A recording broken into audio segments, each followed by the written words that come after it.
Turn to league action this afternoon on the back of Thursday night's 3-2 comeback win over RB Salzburg, a result that secured second place in the Europa League phase. The challenge now is translating that European momentum into another Premier League performance.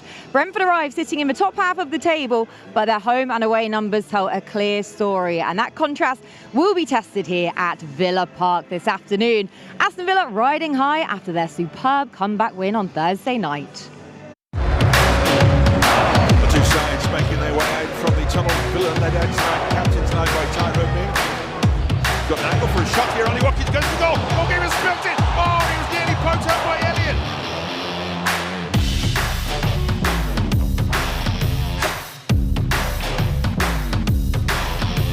It comes out as a powerful shot, dribbling there by Diabate. Good save from Martinez. Loose touch there, and one into Salzburg. Oh, and it's into the net, and the visitors have scored.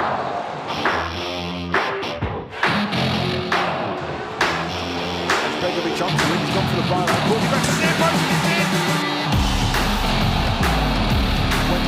Wendy still for Rodgers to pick it up. Rodgers from Wendy, back to Morgan Rodgers again. Chance for Villa. Yeah, goal for Aston Villa. Morgan Rodgers. Jamal over, working here. Peters to shoot on a whole take. Goes for goal. That's far away. Goalkeeper beats it. Yeah, this is Tyrone Mings and levels it up for Aston Villa. Here's Caden Young now. He's got Schuster with him. Elliott trying to look bursting run. Caden with a cross. He's got audience outside. He's got here. Oh, he's 3-2 to Villa. And what a story. It's Jamal over. He'll remember this moment for the rest of his life.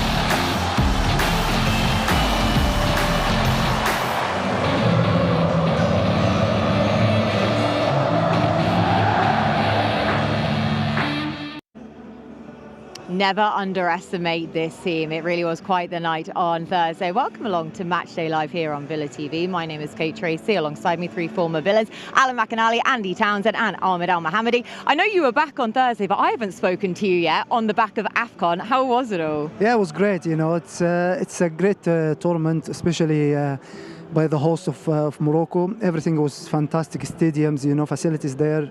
Everything was good, you know.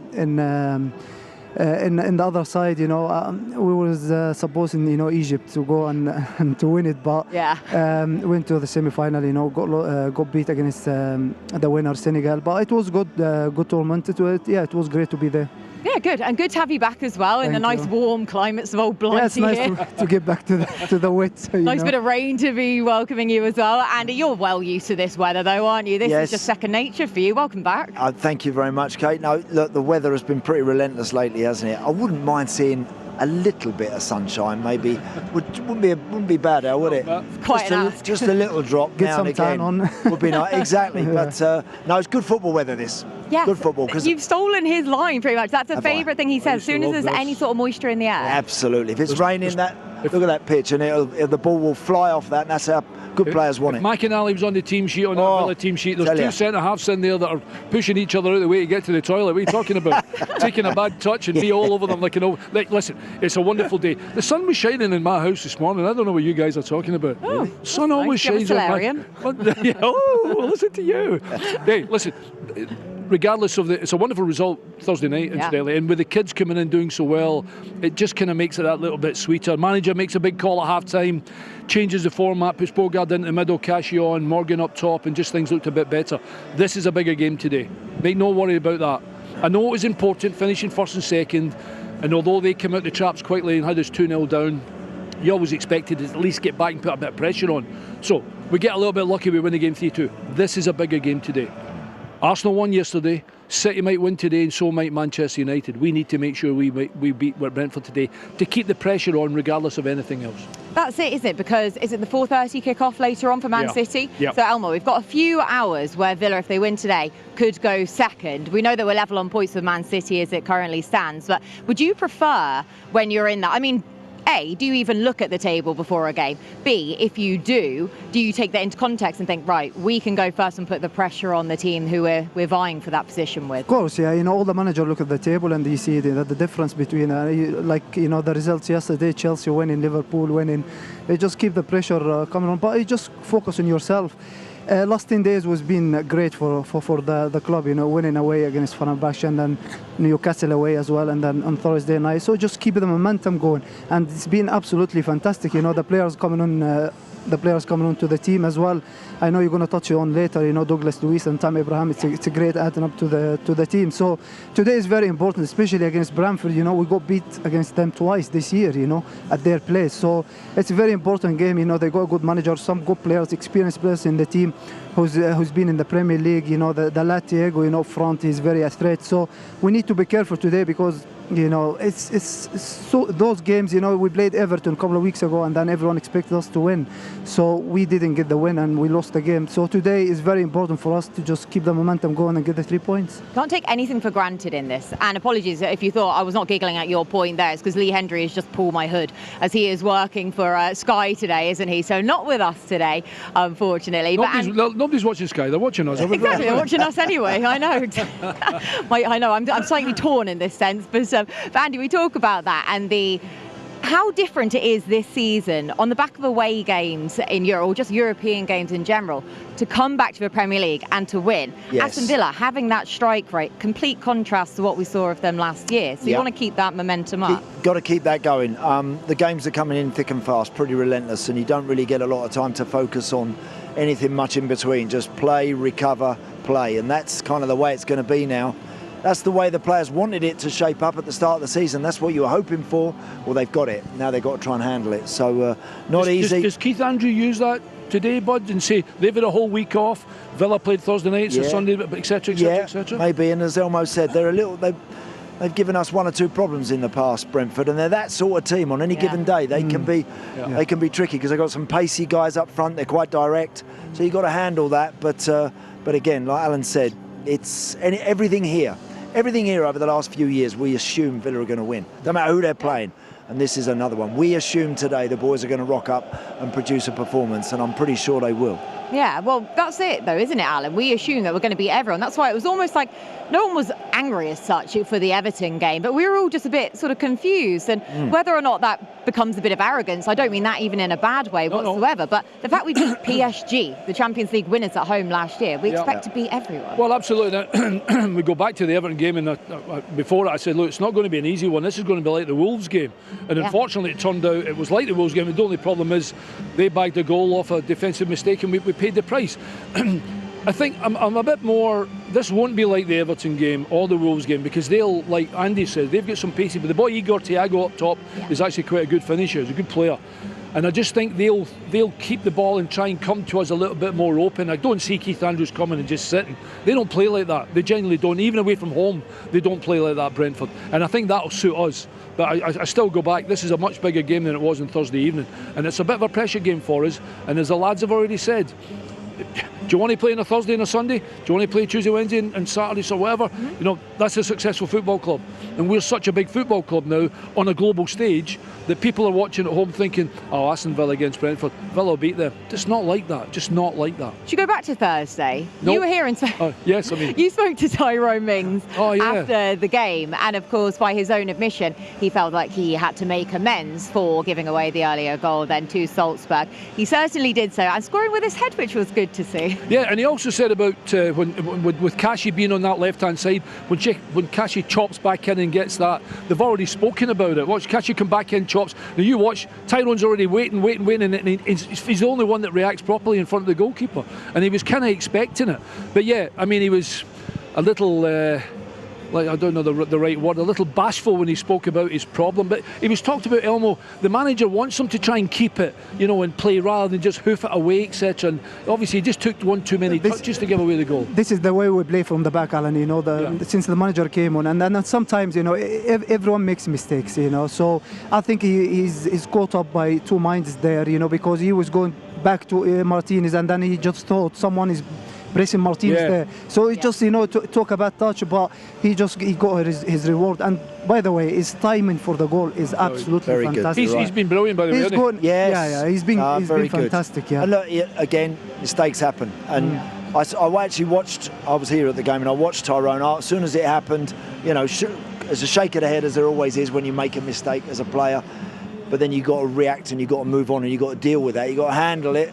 And particularly for a defender nowadays, because you know that you're going to get the ball again in a moment or two, and you're going to play again in tight areas, and the crowd get a little bit edgy. But he's been round the block long enough now to handle that, and I thought his response was brilliant. The word that a lot of people, when they speak about football clubs in terms of, I mean, how many times at 2-0 down have you got players in the team that can turn it around and win 3-2? Now, I know they're not the strongest opposition in the world, but you're 2-0 down. Yeah. You've got to have a bit of character in your team. You've got to have players that are pointing at each other to say, hey, come on. Yeah. You've got to keep believing here, and we won't get our head down. We get a good goal at a good time, and then it gives us a little lift. But then we still need to do the right things, Elmo. Yeah, you know, we all been here on Thursday, and we were watching the game. Even 2-0 down, everyone at the stadium got the feeling that we got coming back. Yeah. Believe me, everyone was watching the game here. It was just like this feeling, you know, in this football club is fantastic now. And the players, like, we got the players, you know, when Morgan came on, it just give the confidence to all the players, even young players when they come on. You see Jamal, his first touch, you know, this full of confidence, just coming in, taking the players on, cutting inside, and then have a shot on the, just give himself a confidence. He got his reward with that winning goal as well at the end. So this feeling at this football club at the moment is been absolutely fantastic. I saw Prince William turn to you on Thursday night saying, yeah, he was so excited. Elmo, we'll win 3-2, don't worry about it. Don't worry, exactly. He's keeping the calm, isn't he? Yeah, as he should do that. You say about Morgan Rogers. You know, he says something about Tyron, you know, when he make a mistake. He told me he's going to score, and he scored, you know, so he got his reward. Well, you know? There you go. Absolutely. When you get HRH before your name, you can call it whatever Honestly, you want. And it should happen. Not it will happen, it should happen then, yeah. But should we have a look at Morgan Rogers' goal then? Because, of course, he came on earlier than we were anticipating with Ollie Watkins having to go off injured. But Morgan Rogers coming on about the 35th minute, if I remember rightly. And straight away, Elmo, into the game, as you say. And he just, the whole game had a different feel to it. Yeah, Morgan has been fantastic, you know. And then he's one of the players who can make the difference. When he coming on, you just got the feeling that he got the ability and everything to just come on and see taking players on 1-2 around and then just took it with his left foot. Absolutely great finish, you know. This is the quality, you know, you got on the team. And when he came on, you know that you got the confidence that he can make the difference, and he did. He just, like, you know, he's not playing in his position. He's playing like a false number 9, but he's making things happen. This is the quality he got. This is the ability he got to bring to the team, and you know, came on and just make the difference to the. Got to say, everyone. Buendia plays a big part there, doesn't he? He certainly does. Look, again, I thought, you know, Morgan's becoming a big impact, big moment player for us. We know his performance levels have been so good, but he's now sort of making the difference at the right time for the team. And if you've got people that do that, they're priceless. They really are. So long may that continue. But as ever, he always looks so dangerous when he's running at people. You would not want to be playing against him. No. Yeah. I only mentioned Buendia there because there'll be an instance today, we don't know the start. I mean, Morgan will probably start, and I would imagine Buendia may have a chance as well. But that incident of the goal the other night there, it'll happen today. And you'll see the confidence between them, because they'll know Buendia will expect to get it, and he knows that Morgan's going to make him a run, and he'll give him it back, and he'll get the opportunity. I'll guarantee it'll happen today. And it's things like that happen in the game when we're playing together. It's happened a few times. I remember Spurs away a couple of weeks ago. It just happened the same thing. You know? Same thing. So they got this understand between them. You know, this is the ability they got. You know, Buendia and Morgan and Ollie with them. You know, maybe Ollie might not start today. Tammy will come to the team. He's been here before. He knows the club and knows everything. Douglas Luiz as well. You know, this combination. You know, it's a great thing for the team. And there was certainly a goal for Aston Villa from the absolute heart and the core, wasn't it? Jamaldine Jimmo Aloba, teed up by Caden Young as well for the assist. But I mean, what a moment for the young lad. How old is he? Is he 19, 20? 19, I think. Yeah, he's 19. He's still a teenager, I think so. Yeah, and what a moment for him to remember listen, in the Europa League. That's just crazy. And scoring at the whole end. In front of a whole 10. I mean, we were all lucky to score goals, but when you're not, I remember when I was 19 years old and I was just delighted to be on the pitch, never thinking that anything sort of like this is going to happen. I've got to say that Caden done brilliant there. Take your time, make good contact. What a finish! I mean, honestly, we are all like, I'd have been delighted with the finish, because you don't know whether he's going to take a touch. Will he come back in? Does he hit it too hard? But he strokes it in real confidence. It was a super goal. Do you know, you get a lot of time to think about the finish there for a young boy. Yeah. As that ball is coming across the 6-yard box, slow motion, I'd say. You could see he runs round it onto his right foot, but lots would be tempted to put their head down and thump that. Others would be perhaps thinking, I might have a touch. you got a lot of time to make the wrong call. He made exactly the right one. Nice and calm. Some people think, it's an easy finish. It's not an easy finish at all. You two being in this position and the ball coming to you, you got to take a touch, you got to smash it. But he got that composure, for a young boy to just have this composure and just, put it there back in the net. It's absolutely fantastic. And then you can see it from his first touch, when he coming on, just full of confidence, just taking people on and just cutting inside, having a shot.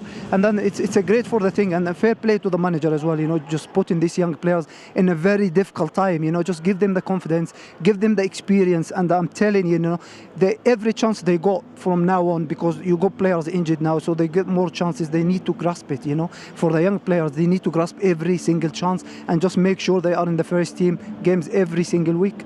We are financially strapped a little bit with this, with everything. Everybody knows the problems that a lot of clubs have. But it does put the icing on the cake a little bit when you, because we're linked with big football players. Of course we are, we're still Aston Villa.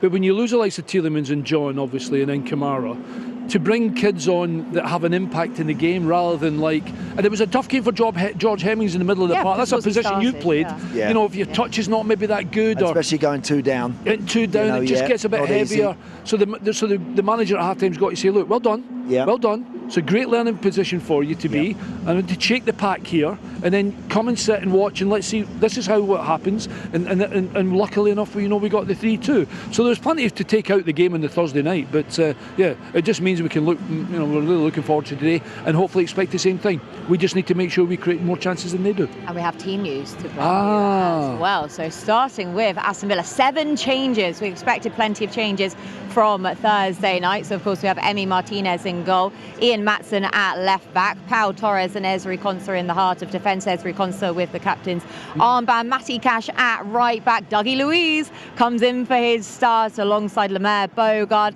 Emi Buendia, Morgan Rogers, Jadon Sancho most likely on the right, and Tammy Abraham also comes in for his start as well. Of course, with Ollie Watkins going off injured the other night, so he does not make the bench. In terms of Brentford, of course, they have Quiveen Kelleher in goal. And then they have Henry at left back, Van Berg and Ayer in the centre of defence, Coyote at right back, Jan Elton Henderson in that double pivot, Sade, Jensen, their captain, Utara, and Thiago up top. So, lads, 7 changes. Hopefully you've had enough time to process that in all of the 2 seconds that you've managed to look at that, Andy. We expected plenty of changes, didn't we, with the young lads in midweek. But notable starts there, Dougie Luiz and Tammy Abraham coming back. And I get that because, obviously with Ollie and the situation he had on Thursday night, I think Tammy was always going to get the start today. But I think putting Douglas Luiz in as well, I think there'll be some excitement about that. Even though they're very familiar faces, they're experienced boys, they've been away, it's not gone so well for Douglas Luiz. Tammy's learnt a lot about life as a striker and on distant shores. So he comes back a more rounded individual. I think everybody will be excited in here today that those two start. I really do. And I think that's a pretty wise decision today, to just add that bit of experience, bit of know-how, some familiar faces which people will instantly want to get behind and lift that atmosphere if it's a little flat in the first 5 minutes or so. What are you expecting to see from them, Elmo? Are you expecting the same players that we saw before, or as Andy was saying there, do you expect them to be more rounded? Do you want to allow them the time to readjust to obviously an ever-evolving system? I think it's different from both. Douglas has been here with the manager, he knows the system, he knows the style of play, so it won't be anything different for Douglas, Maybe a little bit different for Tammy, because Tammy didn't work with the manager, but he knows the players, he knows the team, he played alongside a lot of the players, played against them, so I'm expecting Tammy to just today maybe score a couple of goals, to have a good start, because he's a very good player. He's been in the top clubs, and he coming back to Villa Park again. He wants to just remind the fans, how good he was when he were in this season. We got promoted in the Championship, so I'm expecting a big top performance from both of them in this afternoon. Alan, what do you think then? And first, sorry, Kate. No, please, carry on. Your answer, you were ready to go. In my head, just something that Elmo said. I had an argument with someone today. That doesn't surprise me straight away. Well, yeah, because he was like... He wasn't looking in the mirror again. I looked and I went, I said, who are you looking at? and an argument with someone, and he went, Tammy Abraham's Al, and I went, what are you talking about? Apart from the fact Elmo's just said. I said, he went, well, he only scored goals for us in the Championship. And I said, by the way, it's 5 or 6 years since he's been away. He's played in Europe. He's played with Roma. He's played with Besiktas. He's been in London. It's a different... AC Milan as well. It's not Tammy Abrahams of 5 years ago. No. Everybody after getting that kind of experience, he's a much different player, a much rounded player, a wiser player, and more a of a cleverer leader player. as well. And all of a sudden, he's a player on the pitch now you look at and go, he's been, well, look at what he's experienced. Yeah. And I was saying that I don't think you're not getting the bigger picture here. And not only that, I don't know if the manager was in a situation where better the devil you know. So we bring Leon Bailey, he knows Aston Villa. We bring Douglas, we bring Tammy Abrahams. But Tammy Abrahams, I expect to properly be one of our better players, because it's a different Tammy, it's a different football player. We were all the same. 24 to 29, completely different football players. And I think Tammy Abrahams will be a wonderful signing for us. And with a bit of luck, he'll have his shooting boots on and he'll create something that everybody will be delighted with. Just that added thing, Kate, expected to pick it up straight away. Yes. There's no sort of 6 games, 7 games, and we'll let Tammy see how he gets on, find his straight in. Everyone's expecting him today to turn up and put in a real decent level, and I'm sure he will. Well, that's kind of the blessing and the curse of a January transfer window, isn't it? You don't have time to warm up into it. You don't have a pre-season. You have to come straight in. So it's shrewd from the team there to be able to bring in players that can adapt to, well, hopefully. It's not new players, the players who's been here. He knows the place very well, they know the training ground, they know the stadium, they know the fans, they know the players, they know everything. So for them, and Tommy as well, he's experienced in the Premier League, he's been around the place for a long time. So, and one thing as well about Tommy, he's different than Oli. Oli is just the kind of running behind, and that Tommy is a different player, so you can book crosses in the box. It's very good in set pieces. And by the way, this game today is all about set pieces. Brentford is one of the hell of the team. They are good in set pieces, either free kick, corners or throw-ins. So we need to be careful on that. So it's one of the players. He's big enough, to can attack set pieces and defensive pieces. So it's a great addition to the team. Is this an opportunity for Douglas Luiz to get his? Am I wrong saying his career back on track? Because nobody was really talking about him 2 years ago. Because very true. He's out of sight, out of mind almost. Yeah. Look, he left here, and I think everyone was disappointed when he left. Yes. And I think we all expected him to kick on. Never happened for him. Never happened for him at all, really, in Italy or wherever else he's been. Forest never had a kick, really. Juve. So it's a great chance for him today to come back and just remind everyone of what he's about. And even though he's an experienced boy and he won't necessarily feel the pressure of that, deep down he will want to. He knows he's got to find another gear again. He's got to step up. He's got to produce a bit of something. And look, Douglas Luiz at his best can do a bit of everything. He can tackle, he can win the ball, he can play, he can get in the box, he'll score you a goal.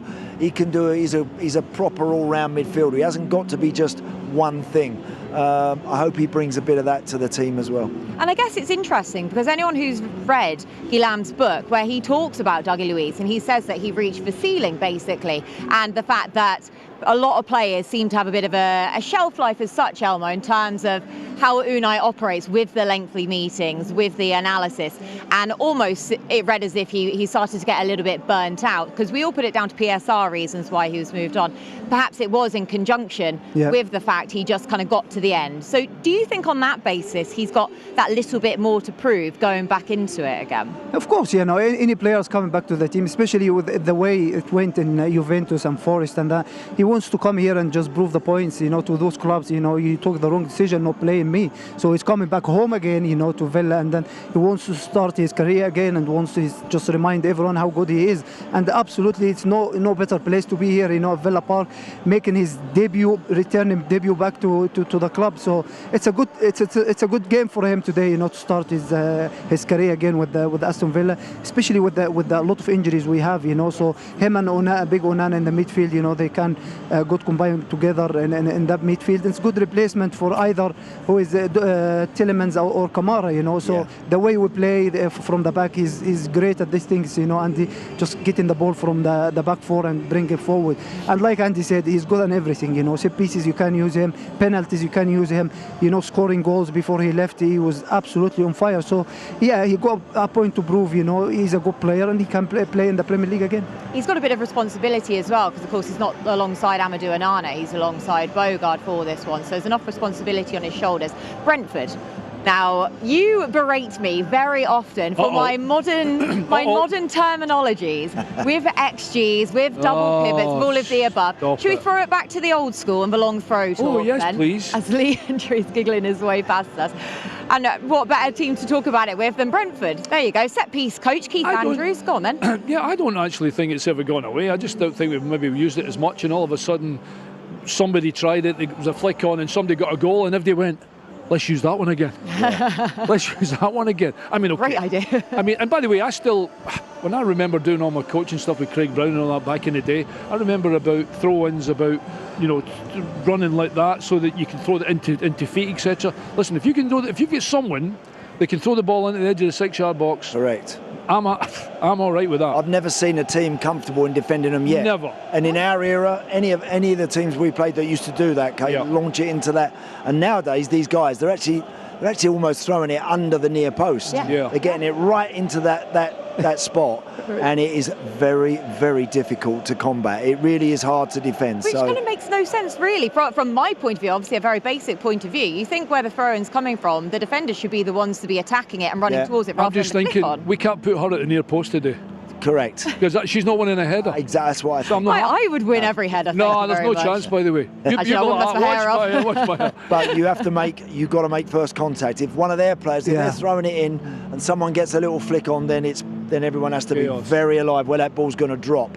Make sure you get a foot in it and get it away. They are very difficult to deal with. You can be the best, have the best defensive numbers, but someone who launches a long throw under that crossbar is hard to handle. I got Andy's point. I know why it's difficult, because when you defend in that throw-ins, you're in zonal marking, so you're standing, so the attacking players are coming from like running position, so it's favorite position for them to win the first ball. So like Andy said, it's very important for defenders to win that first ball. Very important, and they're very good at it. I just saw the stats. 65 teams in the Premier League use that throw-ins these days. Likes of Brentford, Bournemouth. I saw Man City, a couple of weeks ago. In the last 5 minutes, using long throw-ins. Yeah. I never ever thought Pep Guardiola's team, going to use that long throw-ins. So it's happened now. It's just way to score goals. It can find ways to score goals. So it's important to defend those set pieces well today. Is it Coyote who takes their throw-ins? Coyote's a right full-back. Yeah, he takes their throw-ins. And I saw the stat beforehand where I think at this season he's taken over 100 throw-ins, creating 8 goals from them, rather than the next player in the Premier League who's only created 2. Yeah, exactly. So he is the danger man for that. You can see the corner. Yeah. When he goes home after, he can't even lift a cup of tea. His arms are hanging off. He might need a towel today. I know. Everyone hide the towels, please. I know. Are we allowed to do that? Listen, if it's something that you can use to your advantage. By the way, if we have somebody like that, I'd be quite happy for us, because we have players that can win headers and cause a bit of chaos in there. Yes. Yeah, there was a manager yesterday, I believe, who said, well, why don't you utilise long throws? So I haven't got a player who can throw that far. So exactly. Fair enough. Yeah, exactly. You deal the hand that you have got then. Right, should we hear from the managers? Unai Emery and Keith Andrews sat down with the media on Friday. They are performing fantastic.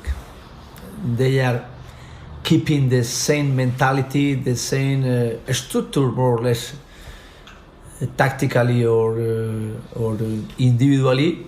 Substituting some players, they were very important in Brentford, like Ivan Toney, like Mbemo, like Wissa, but they are again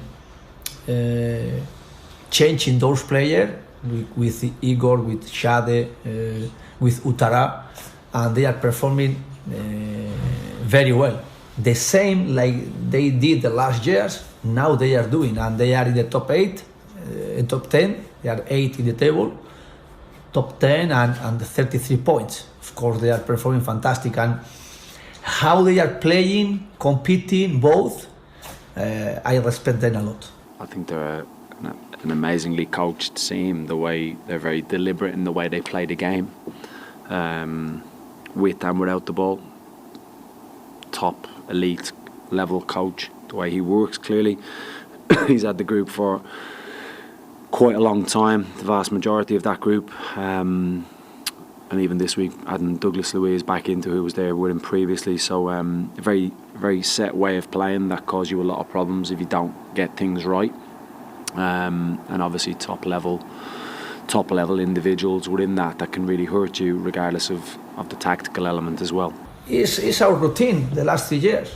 Playing 55 matches in Europe, in domestic league, and in the cups we are. And we want to keep it. Adding for a lot of players as well to play with the national team. But this consistency, these demands, I like it. And I want to challenge each year playing like we are playing now. A lot of matches, and of course it's more work, much more matches, more training session. But we must be in football now involving 70% around our lives is football. Training, resting at home, and good food, and good preparation, good work, good meetings together, and the players they are in this way. And of course we must keep it, and our way how we did, we know is being very demanding to get our consistency. Yeah, good to hear from both Unai Emery and Keith Andrews there. Right, and a little bit of a mix-up. Should we start with Keith Andrews, though, and the job he's done? You were just saying there during the press conference, the fact that no one really gave him or Brentford a chance this year. You go back to the previews, and everyone's saying, oh, Brentford are really going to be in trouble this year. Look at who they've sold. Their manager's gone to Spurs now. Keith Andrews, the set-piece coach, is taking charge. Look how well they've done subsequently. So do you rate the job he's done? I like Keith. I've known Keith for quite a long time. I'm not saying I didn't raise my eyebrows, but I thought, what an opportunity. And he's not turning it down. But I've got to say he's done a great job. And there's a lot of people are probably thinking, I should have given the benefit of the doubt better than what he's done. And he's organised his teams. You watch Brentford play today, they know what they're doing, by the way. Yeah. It's not just lucky that they're 9th, 8th, 9th, 10th, something like that. Yeah, that's all right, Andy. I mean, and from a set-piece coach, well, if he's getting that right as well as organisation of the team, why not give him the opportunity? Yeah. And there was a brave decision by Brentford to give him it. But I think he's done a really good job. They won't go down. No chance. No, and it is interesting, though, when I say about the previews, I always watch a lot of pre-season previews. And a lot of people are saying that they actually don't think Thomas Frank will do that well at Spurs because Brentford, you're so set up not to fail, very similar to Brighton. Do you think that is something that transpires where Brentford is just a club that you can thrive in? Or do you think it actually is credit to him? It's a pressure-free zone in comparison to a Spurs or in comparison to a Newcastle or an Aston Villa.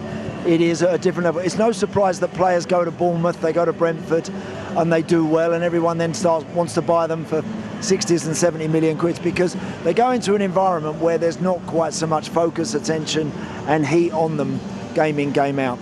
They have a simple but very effective way of playing. They've got good players in good areas. They've got pace up front. They've got guys up front that again are looking to make a name for himself and move on to the next level. That's what Brentford and Bournemouth and those teams do very well. They're basically giving you a platform to say, go and make of this living what you want to make of it. Go and be the best you can be. We won't stop you from going on to the next level. And that's a really nice environment to work in, Kate. Very different from here. The environment we've got here now is a pressure zone and an expectation to perform and win a trophy. That's different. The pressure for Keith Andrews is he has to always keep bringing those people in and coaching people and making the players better that he's actually already got, because he's not going to go and spend 40, 50 million in a player, probably not, even though they've recruited well, they've sold well and they've probably got a few quid in the bank. But it's more the pressure that Keith Andrews keeps that wheel turning, and they're not in the position where all of a sudden it's a fight to stay in the division. That's his biggest pressure. To organise them properly, get players that can do a job for them, and make the players better that he brings into the club. That's the biggest pressure on Keith Andrews. Because Elmo, that's so true. And Unai Emery actually said it himself in the press conference. He named the 3 big players that they sold in the summer, and look how well they've gone on to do as well. And that is the main part as well of Thomas Frank going. Why no one really gave them much of a chance this year. So what do you make of their policy of the selling recruiting? Of course, when you sell your 2 best players, Mboma and Wissa, every time you play against Brentford, these 2 players, they make the difference. And then when you sold them, you got no chance. But what he's done is, especially with the manager leaving as well, Thomas Frank, but what he's done is he just see both players with experience in the Premier League. And they found themselves is absolutely in a great competition, and they suit the style of play he wants them to play, especially the lad, Thiago front, he can run behind, and then the experienced player in the midfield. is Jordan Henderson, and he's on vision now. Actually, you talk about experienced players, 35 years young. I played with Jordan, at Sunderland when he was young, and he's a great lad. He done fantastic in his career. Went to Liverpool and won a lot of things there, and he's now playing with the Brentford, and he kept himself with the England squad, which is fair play to him, in this age as well. So he's very experienced, and I thought he's one of the best signings in the Premier League this season for Brentford, because he's experienced enough and he suits the style of play the manager wants him to play, and it's a great for them. So football sometimes is ruthless, when people writing you off, and then football gives you a chance to prove people wrong, and this is what the manager's done, just prove everyone is wrong, and he kept momentum going for the players, especially at their place. They beat us twice this year, once in the league and once in the cup. So he's coming here today. He knows Villa Park is a very difficult place. He's been here as a player before, and he knows how difficult it is. So it's going to be a difficult afternoon for them. But you never know in football. He's just lost his last couple of games. Yeah, Keith. He did. Yeah. So it was Chelsea. Now, so I'm interested to see how they're going to go about it first 15 or 20 minutes today. How ambitious they are. They're not flying. They're not doing poorly, but they've just lost a couple on the bounce. And I think for any coach, you want to correct that. Don't be surprised to see them, if the game is very tight, if it was 0-0, 1-1, he'd be delighted with that today on the back of a couple of defeats. I don't see them being, they've got dangerous players, but I don't see them going crazy early on in the game today. I think they'll see how they go. That's a good point, actually. As much as we're giving Keith praise for steadying the ship when everybody thought it might be a bit of a disaster, 2 in the bounce, and all of a sudden they have to come to Aston Villa. Yeah. And then again, what happens after beyond that? They go to Newcastle next week, so away from home, I think it is. If we were to beat them here today, all of a sudden, so, people will be like, well, I told you so, but nevertheless, listen, we do our job properly, hopefully that'll be enough. I want to ask you about their home and away form, because do you remember back to last season, it flipped halfway through the season. Yeah. They were so good away from home, and then it flipped to all of a sudden it was just their home form and they struggled away. They're certainly struggling away this year. They've only had the 3 wins. When I say only 3 wins, it's the Premier League. Winning away from home is not easy, Elmo, but for them to go to away games now, talk to me about the psychology of that and what they're... Yeah, it's not easy, going away from home and just picking points. What they did is they're just making them plays. It's very difficult place to go to, and then for him as a manager of the players, they set the target for a season and just make sure we win all our home games and then we stay in the Premier League. This is their target, is no one asking him to win a trophy, no one asking him to win the Premier League, no one asking him to finish in the European place. All they're asking him, to just stay in the Premier League, and this is why he did. Just win your home games and then get what you're gonna get, away from home, and this is what they did this year. Yeah, what do you make of that with the away form? Yeah, the away form's been tough. Listen, you've actually just preempted it in the question you asked. It's such a difficult thing to go away from home and win any game. You go down to the Championship in the First Division, you win away games away from home, all of a sudden you find yourself higher up in the league for sure. But their home form has been probably the position that Elmo's spot on, is to keep them in the division. And there's listen, you can have 4 or 5 teams in the Premier Division that are looking just to win their home games and make sure they stay in the division. Winning away from home, you need players that can roll their sleeves up, and in the tough times is give you everything they've got, keep the quality and create as many chances away from home as you can. I think that's why we do really well away from home genuinely, because I think we keep the ball really well and create good chances, and we do it here but we also do it away from home, so we're lucky because we've got better players. They're in a position where, like I said, they can't go and spend a lot of money on someone that might bag them 25 goals. That ain't going to happen at Brentford. Although the boy Thiago's done really well for them, he'll be under pressure. He'll be lucky if he gets 10, 15 touches in the first half. And we need to make sure we keep him quiet and make sure he doesn't put it in the back of the net. Yeah, they're not a high possession team, but they are clinical with the chances that they get. But we've had all the talk about Douglas Luiz and Tammy Abraham returning, the band getting back together. Of course, Leon Bailey is back with us as well. The Villa TV team sat down with him earlier on in the week. Well, I can't describe the feeling. It's amazing to be back, I've missed this place a lot. I genuinely did. And the fans have been so welcoming, the players, the staff, everybody, so I'm really grateful and happy to be back. It just felt like I was back at home, right back into the system that I'm so used to, and the style of play and everything, and back with the lads, that I'm so comfortable with as well, and it felt good to be back out there on the pitch with them, and shared after such a long time to share the pitch again, so it felt great, and was a great win. I'm very determined because last season wasn't the best, and I think they deserve, you know, to see back that Leon Bailey that was on fire for them during the 2023-2024 season. But yeah, I'm motivated, I'm confident, you know, I feel good. So it's only up from there. Yeah, it's going to be tough. It's definitely going to be tough. They've been really impressive lately, and you know, we're expecting a tough game. But you know, we're at Villa Park, so we have to show up for the fans and for ourselves as well. But it's going to definitely be tough, but we're ready for it. Yeah, great to hear from Leon Bailey. As laid back as he always is, just feels like he's never really been away, Elmo. And what experience do you think he would have gathered from his spell away? Nothing. Okay. Because he went absolutely nothing. Fair enough. Because he went there, you know, he was unlucky. He got injured for a long time, so he didn't get the real chance. But for the manager to bring him back, that shows you the confidence, you know, the manager got in him, and especially with the injury we got. So we need players like him. He's a quality player. He came on against Newcastle, he did fantastically, Alan, away from home, you know, when he came on against Newcastle, just kept the ball very well, take the players on. He just can't tell he's never been away, and then he knows the group, he knows the system. It's exactly like Douglas, you know, this is what you expect from him coming straight to the team. He knows everything about the club, so it's great to have Leon back. He's one of those players who can make the difference as well, coming from the bench. Should we have a look back at some of one of the very good moments in his Aston Villa career, scoring against Man City? Yes, 1-0. Yes. Took a deflection, I think. Oh, very well.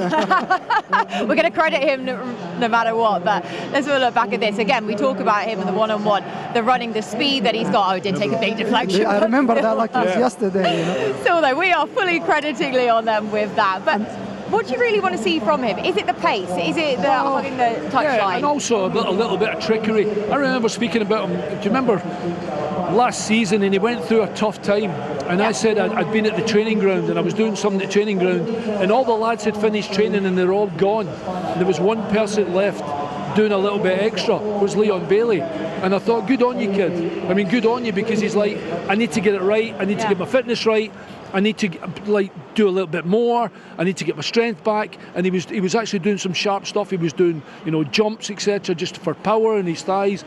And I was really impressed, because of all the people I thought I'd see, you know, waiting, and all the lads had gone, I didn't think I'd see Leon Bailey, but he knew in himself, I need to be better. I need to just be better, and I need to create more chances for the team. So there's nothing wrong with his personality in terms of I want to do as well as I can for the team. But I think Elmo's spot on. I think the manager knows exactly what he's got. But I want to see him create. I want to see him create things. It's all right. I mean, if he can score a goal like he scored against City, I'll be delighted. But if he plays in, you know, where Elmo played as well, looking for him to create, give us chances, and do your defensive work as well as our forward stuff. Yeah. You know, players like Leon, you know, the style he plays, he needs a lot of confidence. You know, when he's lack of confidence, and you spot on Alan, you know, when he had like a tough time, he was lack of confidence. When he got this confidence back, he's a real threat. You know, and he can see it, you know, big games, he can show up and he can do his things, you know, he can cut inside, take players on, and he's a bit like Morgan, you know, when he's full of confidence, he can make everything, you know. So I know the manager will bring that confidence for him back, and he's great to have him back, you know. I know he's in the bench today, but he can come on and he can make things happen for us. It's the nature of a beast as a winger, isn't it? It's just such a confidence game. But would you prefer, what do you think he offers better for Aston Villa in their system, speed or width? Or both? You can say both. Well, I think, yeah. I mean, I'd like to see him be as I mean, that to be fair, he was cutting back in. But well, yeah, I know, yeah, but I think a bit of both. I think you're looking for both. Certainly speed. You know, I'm looking for him sometimes to put the ball beyond and take somebody on and make them think about going back the way rather than thinking about always going forward. And when he gets the ball, it's to try and make sure he doesn't give it away. But then again, I'm saying, has he got a trick? Has he got something a little extra? Sometimes you're going, the ball's going to bounce, it's not going to be right, etc. So there'll be times you have to be patient with him and just hope that he delivers. But certainly speed and trickery, but that creation, you know, even playing it into someone's feet and going and getting it back again and then taking it and getting it across the goal, that's what we want from Leon Bailey. I think it's a really good signing, genuinely. I know that he had nothing, like you're right, it didn't go particularly well for him when he left here, but he could be someone like a game winner for us today if he comes on, bursting with energy and bursting with a good attitude. If we see Leon Bailey of 23-24, then goodness me, it's really going to be exciting. Tammy Abraham, of course, coming back as well. Elmo, talk to me about the difference between him and Ollie Watkins. Yeah, I played with both of them, you know. First was Tommy, you know, the season we got promoted in the championship. He scored 25 goals, you know, so he's one of the players you can rely on crosses, you know, he can hold the ball very well, he's very strong, so it just gives you things different than Ollie. Ollie is like, you know, running from behind, he can use his speed very well, but Tammy is very harmful. He's in games like today as well, like I spoke about set pieces, so set pieces for us and set pieces for against us, you know, he can help the team on that, and over that he's a very tricky player, yeah, so one-on-one he can go and take players on, so it's a great addition, and I was delighted, absolutely delighted, you know.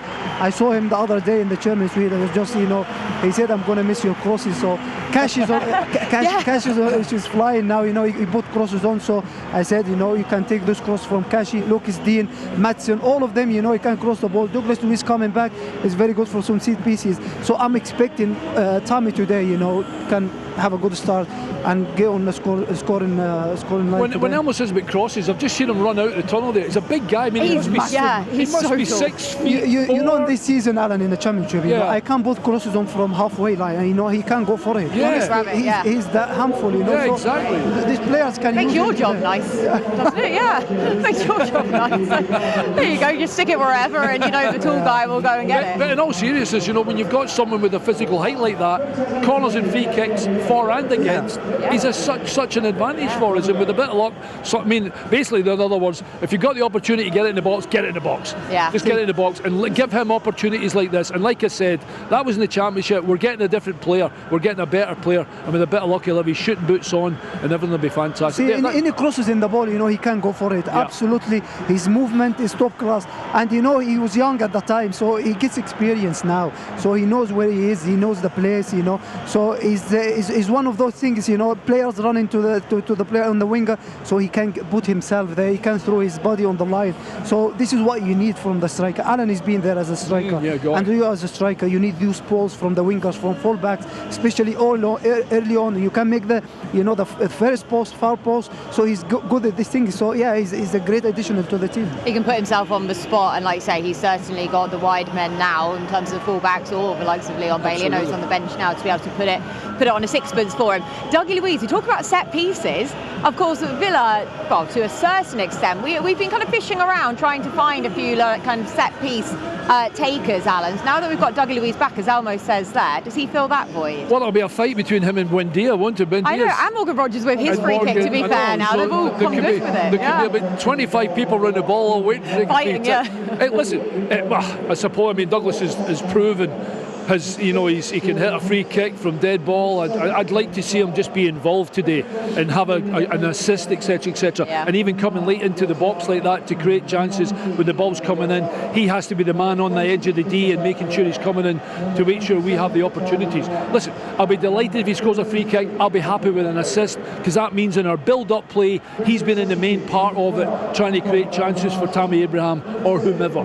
So he's a good, I think Elmo's right, I think he's a really good addition to the squad, and again we're bringing a bit of experience, and I think it's a bigger day for Douglas than it is for Tammy. It's a huge day for both of them, but I just think for him to get his game back on track, and everybody speaking about Douglas Luiz rather than outside of football and inside of football, we want to see him play that kind of part for Aston Villa. And you talk about outside of football, clearly the reception we were talking about earlier on for the fans for these two coming back is going to be massive. And Douglas Luiz, he's really got a special place in the fans' hearts, not only for what he did for the club, but also, do you remember he was live streaming and he says that how much he misses Aston Villa. I think the social media guys at Villa actually used that clip for the start of a VT, so it would be so nice for the fans. That's the way to get yourself a transfer. Of course, absolutely. Right, isn't it? On the social media, you know, when he is away at Juventus, he's always speaking about the club. He always speaking how he missed Villa Park and the playing at Villa Park. So he's coming back now.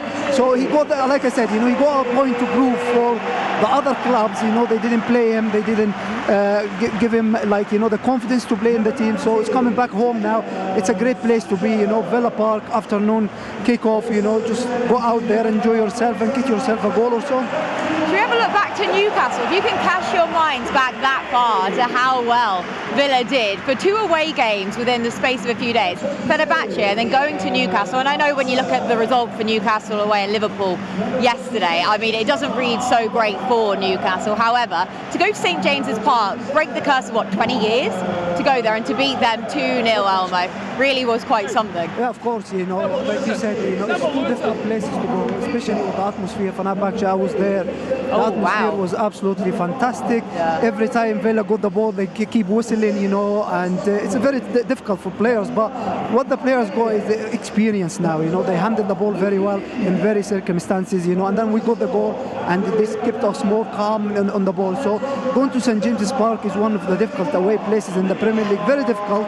And to be fair, you know, after first 2 minutes, I was there in the stadium, you know, sitting next to Damian, and after 2 minutes, you know, when Tonali missed the ball and Emil Martinez missed it, and everyone calmed down and we controlled the ball and controlled the game, and just the experience we got in the team now.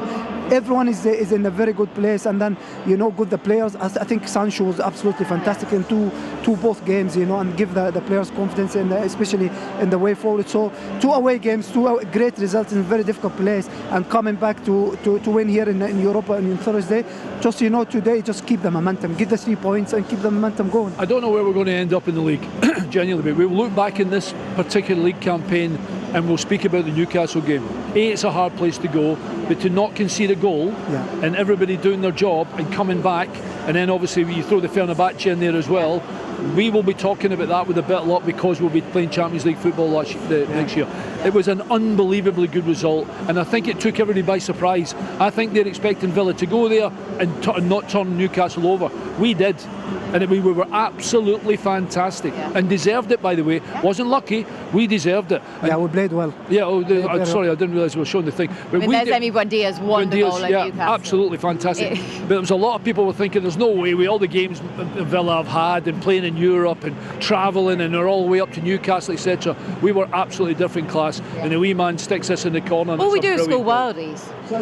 Yeah, from outside the box, you know, you got the stats, you know, we score in like, you know, 45-50% of our goals from outside the box this season, you know. It's one thing, you know, you got the ability, you got Buendia doing it, you got Morgan, you got Kashi, you got John McGinn, Telemans, Douglas Ka coming back now, so you need to use it. Sometimes you play against teams, they are so compact, you know, so no spaces, no that, so you need to use that shooting from outside the box, and we are very good at it. So, and he, by the way, he's been sensational, Buendia. He worked so hard at that game defensively, and then he got his reward. And then you know, Lucas Dean, great cross, you know, only missed a chance before that, and he got his reward, you know.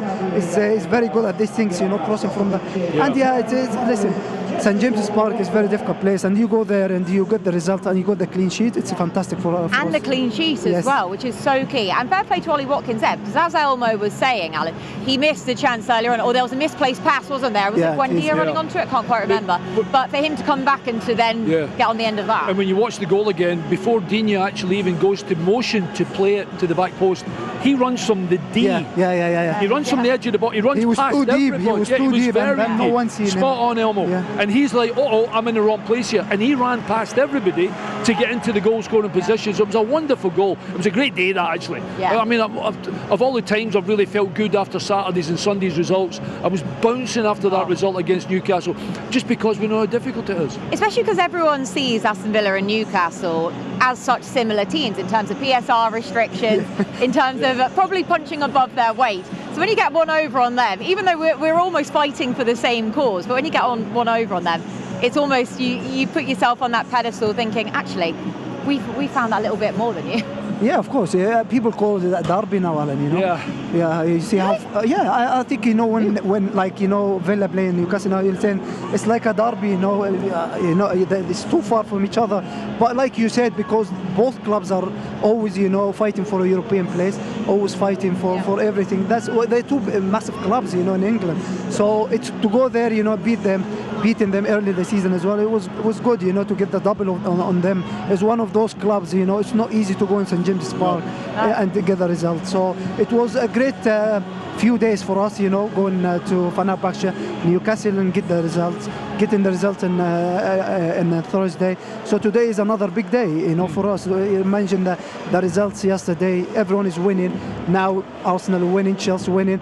Everyone's chasing, you know, Liverpool, United playing today. You never know the result. So you need to keep the momentum and get the 3 points. Were you showing for a chest down there? What was that? The ball went, one of the lads have hit it over, and I was trying to get the fan to bring it over to put it on my chest and then just pass it in the net. Heads! Would have loved to see this. This is why I'm extra delighted. I've got an umbrella, to be honest. It's a shield. We're getting close here. We are getting very close, because the warm-up goal is literally just behind us here for Brentford, and luckily most of these shots seem to be going skyward from what I can see. So the good luck is the goalkeepers are not keeping hold of it, because by the way, the rain here, it's really slick, by the way. It's really slick. The goalkeepers really have to be very careful today. Exactly. I mean, they've got a very good goalkeeper, and Queven Kelleher, of course, from Liverpool for this season, haven't they? So they do have a very good one. What are we anticipating from them? We know they go pretty direct and central. They don't have much possession in terms of the stats throughout their games. However, they are very fast, though, on transition. Is that what we're expecting today? Yeah, I think so. I think so. I think they'll be. I don't think they'll be hugely defensive-minded, but I think they'll know that in terms of, I think possession-wise, they'll expect us to have more of the ball. I think they'll be happy with that. But if we give the ball away, and then they can try and break on us really quickly. That's what we'll have to. So we have to smell danger. There's obviously, Elmo's already spoken about free kicks for and against, set pieces today. You know, we're going to have to make sure we're right on it today. But in terms of the actual game, I expect us, and I say this a lot in terms because we do this. We create more opportunities than the opposition does, and if we do that today, we'll win the game. What are you expecting to see from them? They got certain things, you know. They are good in set pieces, of course. You know, one thing they are very good at it. One of the best clubs in the Premier League. So they're going to rely on it a lot today. And the other thing is transition. You know, they use that Thiago. He's very quick. He's very direct. So it's one of the things they very use as well. You know, like balls from the centre halves or fullbacks to Jordan Henderson, and one touch straight to go behind the central defenders. So this one thing we have to be careful today. You know. Thiago running behind, you need to be careful. Konsa and Torres, both of them, they need to be careful today. You know, this guy is a very threat. He's very quick. He's very dangerous. He's a good goal scorer. So these things, you know, you need to be careful today. And these things they always use. You know, you can see now to the practice pieces. You know, so that's one thing you can tell. They are very good at it. So that literally we know this, don't we? We saw it with Man U, didn't we? The fact that they were warming up, practicing set pieces. Brentford, it feels like it makes that bit more sense for them to be warming up with their set pieces. Their physicality as well, Alan. We haven't spoken about that. We've spoken about their speed. Very physical team as well. So again, our lads are going to be not up against it for that, but have to be wary. Yeah, but I think we've coped with the physicality of the Premier League in terms of some of the big games that we've had here. I mean, Newcastle. Yeah, well, exactly. And that we're talking about going away from home, and that normally can get you a little bit. I don't think it's a big thing today, particularly the physicality. What I was looking at there, I've just remembered he was playing actually is Jordan Henderson. I'd like to see us put him under a bit of pressure, you know, because he's not exactly a 22-year-old midfield, huge energy, etc. He'll be a huge safety net for them for sure. But we can put him under pressure with a bit of luck and get him to give the ball away, and then we can win the ball higher up the pitch, and then we can start creating chances. So there'll be lots of opportunities for us to make sure we can try and get our forward players into good positions to keep them on the back foot rather than worrying about their quick breakaways in the transition against us. And Dan's got on the bench for them, which I only feel like is a positive for us on that basis. But I think so, I mean, I was looking at their team against Forest when they got beat 2-0, and I think he's made 4 or 5 changes from that. So he obviously wasn't that particularly happy about it. So it's a little bit of a finding mission for Keith Andrews today with his players, but like I say, with a bit of luck, we'll create more chances than they do. Right, lads, I think we've got about a couple minutes or maybe one more minute, so it's predictions time from the Elmo pulling that face. Seeing as you're back from AFCON, it's only right that you should go first. I'm going 3-1 Villa. I'm going for Tammy to score twice because I got him in my fantasy straight on. Have you? Straight in? So yes, come on Tammy, you need to score twice today. Perfect. Like to see the bias is still there for the fantasy team. So Tammy Abraham with the brace. Who was your third goal scorer for us? I'm going for Morgan as well. Morgan as well. Because I got him as well. Okay. Makes sense. Makes perfect sense. I'm hoping to get a clean sheet. You know, I'm pretty big on the clean sheet thing. So for a striker, you're very keen on clean sheets. Yeah, I know, but that just, you know, in the Premier Division, if you get defensive-minded players that can smell danger, and we've got one of the best goalkeepers in the world, then, you know, I'm looking for clean sheets, and that clean sheets normally win you games and get you in the right end of the table you want to be. I'll go 2-0. I don't think it'll be easy. I think it was 1-0 at half-time finish it off. Who scores the goal? I'm going to even go Leon Bailey to come on and get a goal. He might be a game winner for us today. Yeah. It might be quite tight, just to settle genuinely. Come on, Tammy, a home debut. Tammy scoring would be brilliant. Yeah. I mean, that would be just. If you can score in the first 25 minutes, it would be. This place would be bouncing. Yeah, so with a bit of luck, we'll go Tammy then, and we'll go for Leon Bailey to come on, make a big statement and get us a 2-0 win. Amazing. Well, lads, thank you so much for a pair of you two. Really hard work. Well done for going the whole show without an umbrella as well. I bottled it from quite an early stage, so very well done for that. Enjoy the game as well. Hopefully you will enjoy the game. Make sure to catch audio commentary from today's game on Villa TV. Mark Regan alongside Brian Little.